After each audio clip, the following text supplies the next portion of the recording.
Welcome to Ultra Running Diaries. I'm Paul Rose. Today we are talking about the North Downs Way 50-mile race.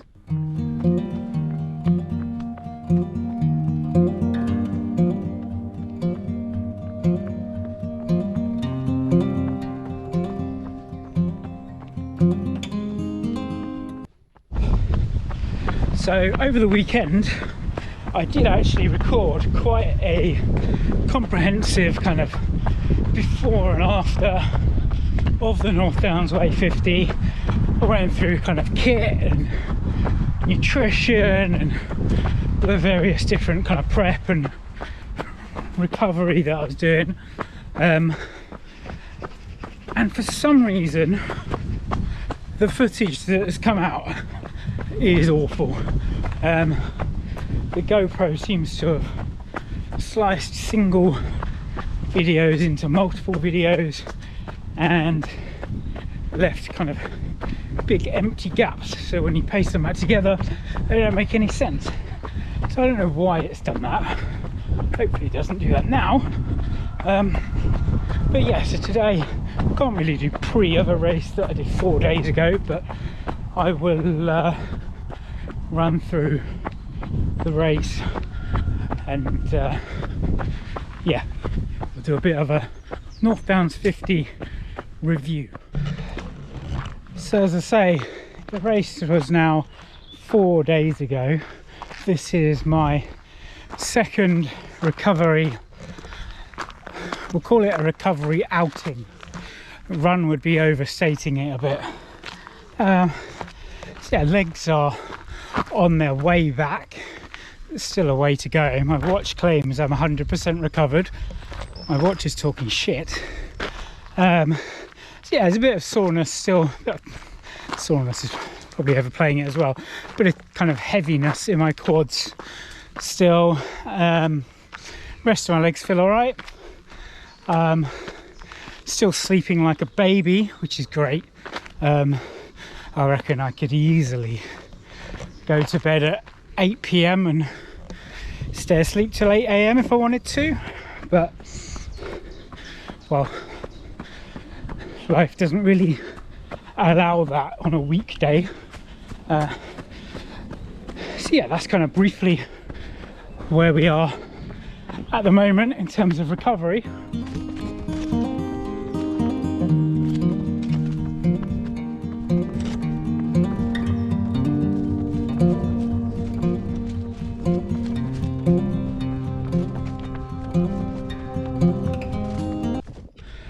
So bluebells are on their way out. They are being replaced by nettles.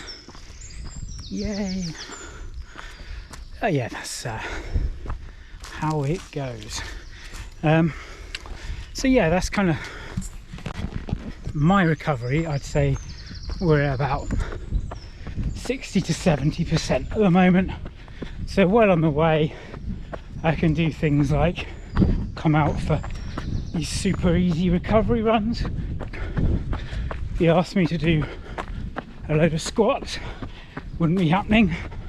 But yeah, walking, super easy runs, they are fine now and they'll help to enhance the recovery.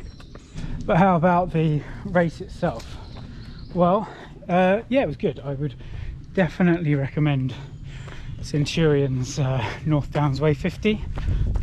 I emphasise Centurion because I have had adverts for another North Downs Way 50 pop up. I can't remember who was organising it, but it's obviously a different organiser, and I can't comment on how good that is because I've never done it, and to my knowledge I don't know anyone else who has.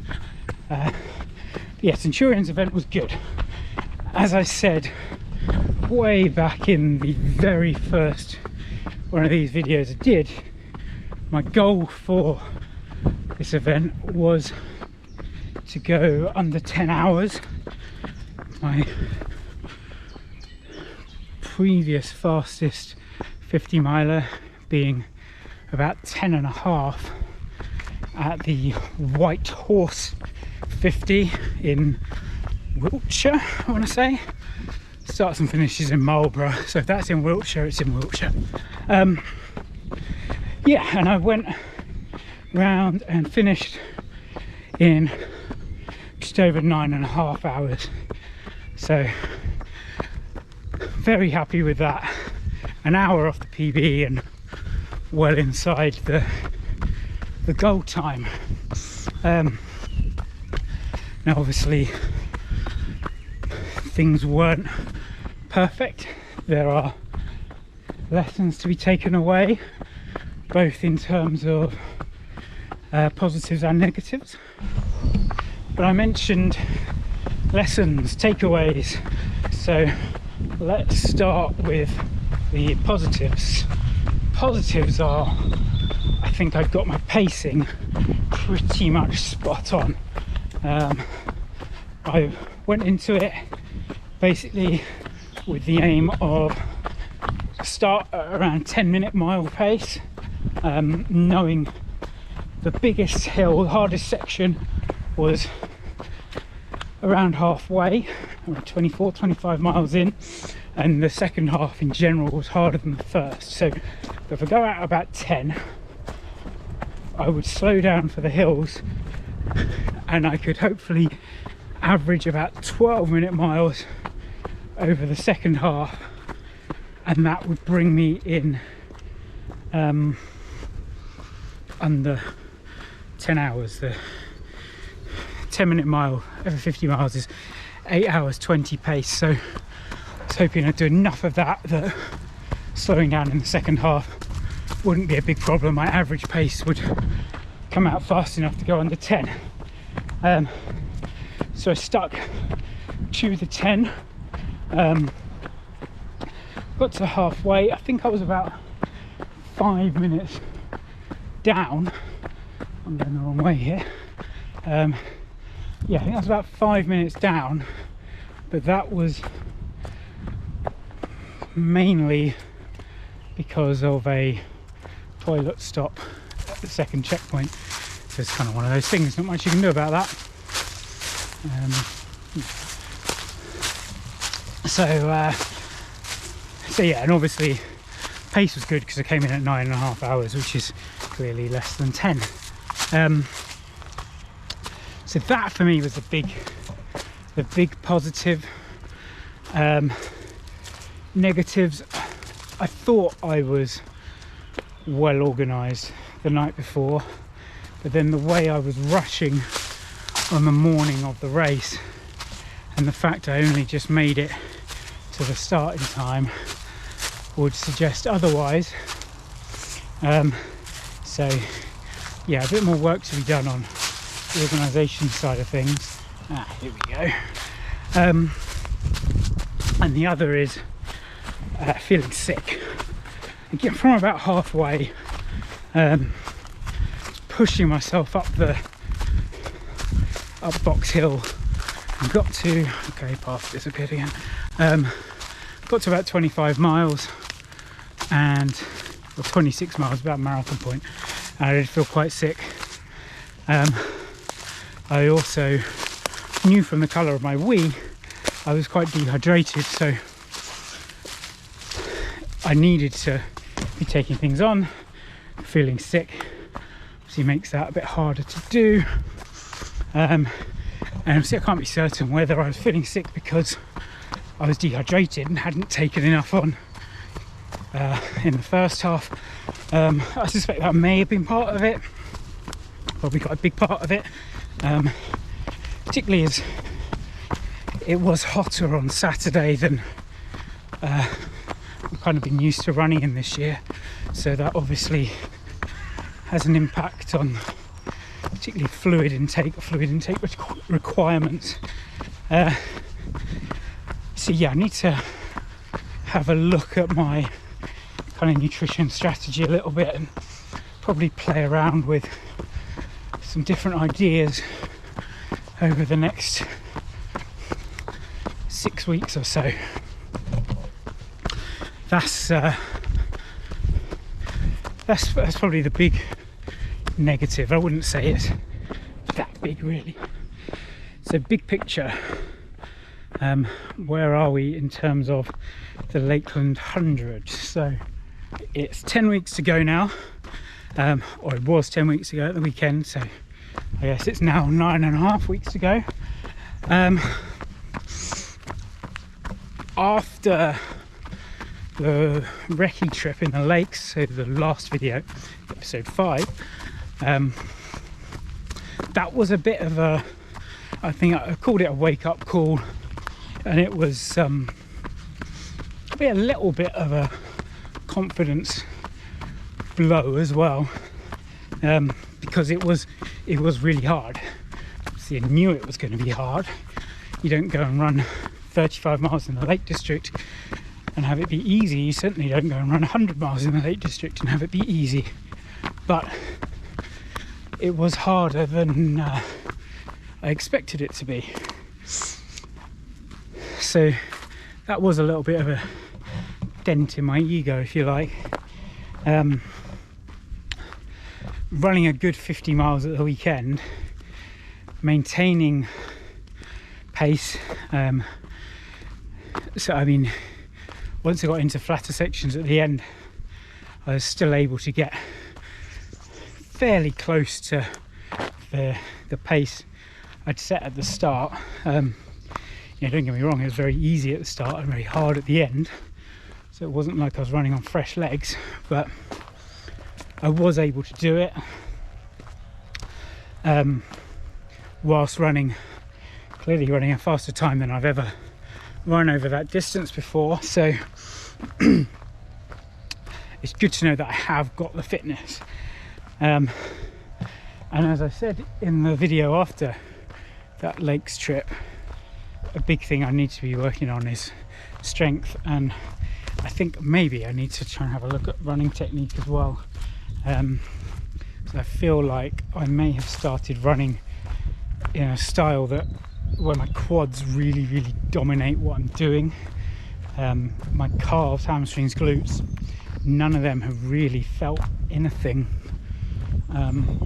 since Saturday, or even during the run on Saturday. My quads have been the brunt of everything, so it could be that there's a bit of a strength imbalance, it could be a technique thing, it could be a bit of both. So that's something to look at. Obviously I don't want to be tweaking technique too much this close to the race, and I haven't got time to tweak things too much, in the sense that I could try and learn a new style, but as soon as fatigue kicks in, it'll all go out the window anyway, so it doesn't really matter. So yeah, that's where we're at Lakeland wise.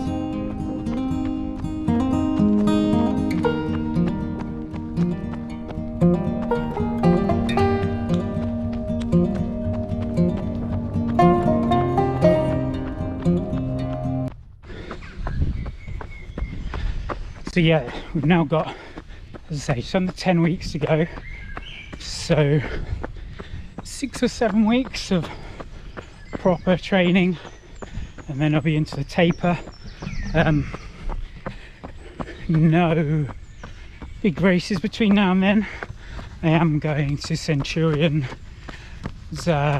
Wendover Woods weekend running festival thing. I'm only doing the 10 miles there, because that'll be about 3 weeks out from the 100. So I'd like to do the 50k, to be honest, but it'll just be too much that late in the day, and yeah, nighttime race 3 weeks out.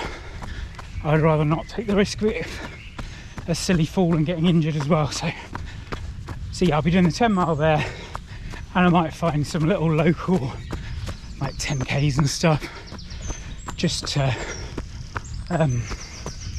keep things interesting, and there'll just be, barely even, there won't be races, it'll just be my kind of moderate / tempo effort runs,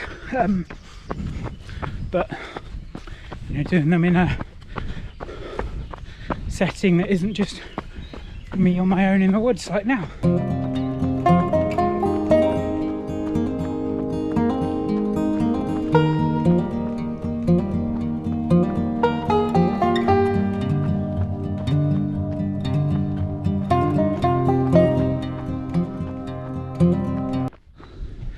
So yeah, thank you very much for tuning in to listen to me ramble on again. Sorry it's not quite the video I'd intended it to be. There will be opportunities, of course, for me to go through kind of kit and nutrition and proper pre and post again, I'm sure. In fact, what I might do is just do a video like that anyway without a race. I can easily do a flat layered kit and stuff and talk through it, so maybe I'll do that. So yeah, if you got any questions about the race, about anything else, whack them in the comments and I'll come to them in a future episode. Please do hit like and subscribe and share and all of that. And yeah, thanks again for tuning in, and I will speak to you very, very soon. Goodbye.